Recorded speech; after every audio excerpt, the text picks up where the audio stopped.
Welcome to 3 in Under 3 in Seattle, a short series where I look at 3 things in under 3 minutes in Seattle that all have a common theme. Today's theme will be 3 things I did during the midday in Interbay. It's not a super well known neighborhood in Seattle since it's a slice of streets in between Magnolia, Queen Anne, and Belltown, but it's got some goods, and more importantly for me today, it was also the location of a spot for my friend's birthday. But before that, food was in order, so I arrived at my bus stop a little bit early, ready to eat something more substantial than my breakfast of a biscuit and a protein shake. I don't make my way up to Interbay that often, and honestly, I probably should during this summer. The clouds were a very welcome change of pace as I enjoyed a leisurely and very cool stroll to our very first destination of today, Cafe Huggins Waterfront location.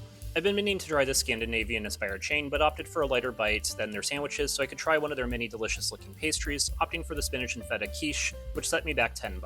The quiche shored up my lack of eggs this morning, and the feta gave the quiche a nice, salty, savory kick, as expected, and the spinach added some texture and contrast. The crust was also super flaky, and I really recommend this option. Next up was a dessert in the form of a cardamom nut, which set me back $7. I'm not normally a sweets guy, but this hit the proverbial sweet spot for me.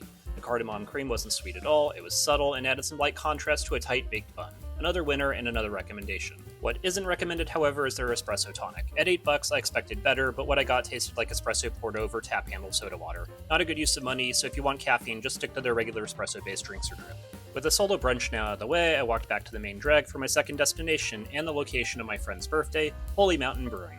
Established in 2015, Holy Mountain is one of Seattle's more well-known breweries, and seeing how it is Summer Solstice weekend, they were celebrating with a midsummer event with some flowery and wonderful specials. I opted for the Prophecy, which did the job of wetting my whistle as I caught up with friends over a fruity and floral adult beverage, while they opted for the weirdest pizza pie next door for a lunch. I got a slice, and I can't say snap peas, lemon zest, and mint oil is my first go-to for pizza toppings, but honestly, it kinda worked and this was tasty. With the beverage down and my friend moving on to their next stop, I said farewell and decided for a little hike to my third and final destination for the day.